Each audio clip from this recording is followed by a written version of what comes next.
n'i y'a sɔrɔ k'a fɔ ko an ka jamana tun ye jamana jugu ye et que Mali tun tɛ jamana wɛrɛ fɛ et que Mali tun tɛ a dafɛ jamanaw bonya et que Mali ka sira tun tɛ a dafɛ jamana la et que on dit que même dans les courants que le bon voisinage doit être respecté o ye tiɲɛ ye anw ta tɛ se mɔgɔ ma mais aw k'a lajɛ jamana wɛrɛ olu mɔgɔw jamana wɛrɛ jamana minnu ni anw bɛ sigida la n'anw ye sigiɲɔgɔn ye mɔgɔw anw ka jamana cibaw olu bɛ taa labɛn ni jamana ninnu de la ka kolokolo u b'u ye u tɛ foyi f'u ye ka wuli ka na anw kɛlɛ bon ne tɛ anw ka jamana ta k'a lajɛ n'o ye Mali ye jatigi ɲuman sigiɲɔgɔn ɲuman balima ɲuman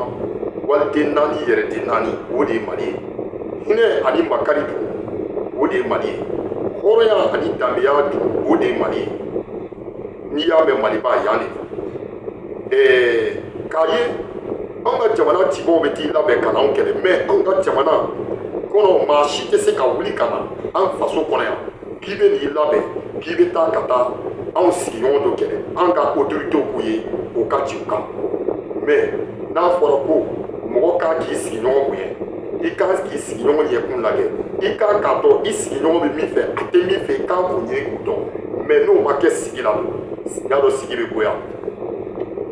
maa mun bɛ ka anw kɛlɛ u bɛ ka bɔ yɔrɔ mun na ka don anw ka jamana la a bɛɛ dɔnna mais anw bɛ k'an muɲu k'an sabala kan ka an ka joli k'a furakɛ nɔgɔya la an ta kana don mɔgɔ la mɔgɔ min n'an man ka s'o ma mais ala bɛ tiɲɛ baki ko mɔgɔ bɛ ɲininka i sigiɲɔgɔn kungo la lahara minnu filɛ nin ye ka waleya jugu ninnu ta ka anw masɛgɛrɛ a y'i da la dɛ u bɛ ɲininka a la lahara o la ye kunnafoni a y'a bonni a y'a sama a y'a partage maa caman ka sɔrɔ a y'a abonné ni compte la a ye taa chaîne YouTube la a ye taa sɛbɛn le père info point a y'a abonné a ye kunnafoni na a y'a téléchargé ala kama a y'a ta ka partage maa caman ka sɔrɔ fasoden ɲuman bɛɛ an ka premier ministre Abdoulaye Maïga a bɛ Nations Unies la a taara ci di n y'a dɔn c'est un docteur Abdoulaye Maïga premier ministre de division général de division Abdoulaye Maïga komi an ɲɛ b'a la mɔgɔ kalanba de don a yɛrɛ bɔra ka doctorat sɔrɔ sisan a ma mɛn je pense que est-ce que quelques mois presque ça vaut une année Abdoulaye Maïga c'est un grand intellectuel c'est un bon technocrate sinon e tɛ se ka taa exprimer tribune sanfɛ dɛ n'i ye i ma kalan n'i ka bagage intellectuel tɛ yen a ma nɔgɔ dɛ parce que i bɛ diɲɛ bɛɛ de ɲɛma mais Abdoulaye Maïga nin t'a siɲɛ fɔlɔ ye nin t'a siɲɛ sabanan ye nin t'a laban ye a bɛ taa tiɲɛ caman fɔ ninnu ye bara ka tiɲɛ fɔ kafetigi yɛrɛ k'i ka buru jala ɲini ka taa n'a yɛrɛ ye o de ye Abdoulaye Maïga ni Nations Unies mɔgɔ ta ye Nations Unies yɛrɛ sigi bɛ tiɲɛ de kama tiɲɛ de bɛ fɔ Nations Unies la ko mun kɛra anw na ni a taara ka taa Nations Unies la ni kalan ma don ɲin na ka wɔgɔmɛ dan t'a la mais anw y'an muɲu nin bɛɛ kan an ka sigi ja bon aw ɲɛ b'a la a da sera ni Algérie ma anw ni Algérie ta bi don tɛ dɛ min bɛ anw ni Algérie cɛ c'est l'histoire qui nous sépare histoire de bɛ anw ni Algérie fari ka bɔ ɲɔgɔn na o de bɛ anw ni Algérie fari c'est l'histoire qui nous sépare Mali et l'Algérie bi don tɛ dɛ anw ni Algérie ta bi don tɛ dɛ kɛlɛ min bɛnna Algérie kan Mali agent bɔra yan Mali militaire u taara Algérie tɛmɛ an ka fɛn tun bɛ bɔ yan ka taa d'Algérie mais k'a ye bi anw ka jamana kɛlɛbaciw u b'a kɛ k'u t'a kalama a bɛɛ de tan bɛ yen mais an y'an muɲu ka sabali o bɛɛ kan sigi ka diya bɛɛ ni kelenya ka na parce que Mali ye bulon dugu de ye i b'a bɔ bulon dugu ni ko nana hakili de bɛ kɛ ka baara kɛ parce que anw ka maakɔrɔbaw u y'an kalan o sansi de la an ma kalan cɛ ni sansi la dɛ ɲuman sansi an ka hinɛ ɲɔgɔn na ka makari ɲɔgɔn na maliyɛn bɛ makari maliyɛn bɛ hinɛ maliyɛn mais maliyɛn tɛ jɔnbaya fɛ an tɛ min fɛ dugukolo sanfɛ o ye jɔnbaya ye n'i y'an bonya an b'i bonya n'i y'an dɔgɔya an b'a yira k'a fɔ an ta ka jugu ni ta ye maliyɛn ye o de ye donc o la tribune de la Nations Unies Abdoulaye Maïga kumana kosɛbɛ le général de division premier ministre a y'a yira k'a fɔ min bɛ anw ni Algérie cɛ donjanko de don bɛɛ ni kelenya de don mais an bɛ baara kɛ ɲɔgɔn ya o b'an ni ɲɔgɔn cɛ relation diplomatique o ma tigɛ an ni ɲɔgɔn cɛ parce que n b'a hakili jigin u ye rencontre min kɛ Niger le ministre des affaires étrangères de la confédération des états du Sahel bɛɛ tun b'a kɛnɛ kan an ka ministre bɛɛ tun bɛ yen ministre des affaires étrangères au kɔnɔna la le ministre des affaires étrangères russe était venu a a ye mun ɲini a y'a ɲini ko min bɛ Mali ni Algérie cɛ a ka ban de la part de Vladimir Poutine. Donc k'o kɛra min kɛ automatiquement anw ka frontière ani Algérie frontière tun ka an ka espace aérien Algérie tun y'a ka espace aérien datugu anw na an ka avion tɛ don fɛ ka avion tɛ don fɛ a sɔrɔ mun fɛ an ka avion bɛ ko A15 a b'a kalama A15 kelen de jiginna nin frontière la o A15 kelen sama caman kɛra nɔfɛ fo an ka autorité y'a ɲini k'a ka sara mun y'a tigɛ a dɔ la mais anw yafara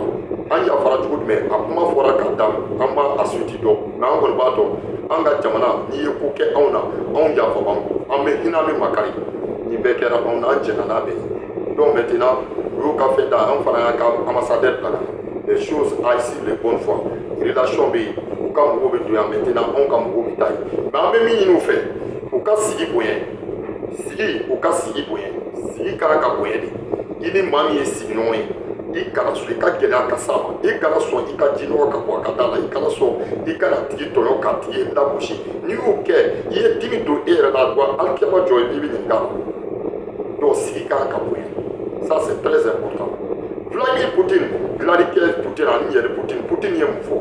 u ka ministre des affaires étrangères nana ko ministre des affaires étrangères ma k'a fɔ ko farafin fila même ça même continent aw man ka kɛlɛ aw kan ka bɛn ka don da kelen fɛ ka da bɔ da kelen fɛ ka ɲɔgɔn minɛ a y'o de don a ka ministre des affaires étrangères la ka na fɔ an ka autorité ye k'a ɲɛfɔ Algérie autorité ye pour que bɛnbaliya bɛ a ka se ka ban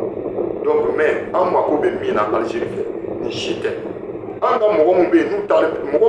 taalen bɛ taa Algérie n'u bɛ ka anw kɛlɛ k'an kɛlɛ o jugu la k'an ka jamana kɛlɛ k'an ka jamana lagosi ka don ni jugu ye a bɛ bɔ ni yɔrɔ bɛɛ ka n'an kɛlɛ n'u dara la ko sigi ye tiɲɛ ye a y'a traduit ko sigi ye tiɲɛ ye ko le bon voisinage doit être respecté ils n'ont qu'à donner les gens qui sont dans leur territoire là-bas même s'ils ne sont pas au courant ils doivent chercher à savoir qui est complice dans les attaques aux frontières Mali et Algérie et dans les attaques au nord Mali et qui rentrent chez nous ils doivent chercher à connaître ça. Et il doit mener beaucoup de recherches, beaucoup d'investigations sur ça, afin d'arrêter les suspects et nous remettre. C'est ça qui doit être le travail de Algérie envers nous. Mais il ne faut pas fermer les yeux sur la réalité. Les yeux ne doivent pas être fermés sur la réalité. Il faut savoir de connaître ce qui se passe. La Mauritanie, on n'en parle pas. C'est pur là-bas. Même les Maliens qui sont en Mauritanie, ils nous appellent tous les temps, ils nous disent, on voit tous les jours, dans la longueur de la journée, ces gens-là qui promènent avec des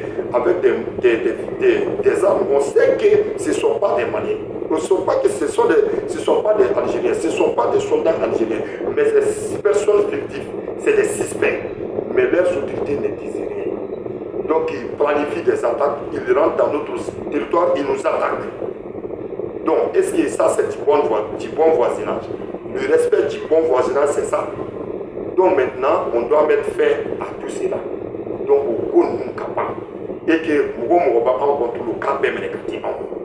c'est tout ce qu'on demande. Nous qui sommes ici déjà. Amen. On a nous regarder. Pas ngolo kulon no kiltala. Anga na nyoni ya ko ngolo obe. Ubi ya ngolo ko kulon no ko kiltala. Doka fota mu ngolo le kulon be kiltala anga na nyoni. Nyoni ya anga na nyoni yo la bi. Même il faut il faut pas qu'on s'amuse sur ça. Grand jamais voilà. Si vous le dites. Anga na nyoni pas kulon no. Ubi ya mu ngolo kulon no kiltala. Aya ko reka la ki. Ayo mire karti on va munu bita kata fe on planifier ka donc à territoire là aya fo yete wal jamana kelero ay ta kelore nous kera si sanga makani be voilà nous kera si sa wala ka Algérie ka joro la Mauritanie ka joro la mo mun be ka infiltration ke ka o dénoncer ou di ama ka fo aya ka jamana bla na ba ka ta kelore tout de suite kelen me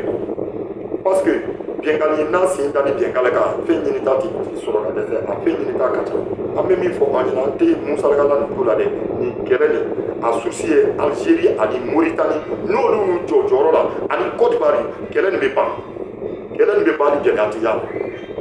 mais na nous ma pas o chogola on ba pas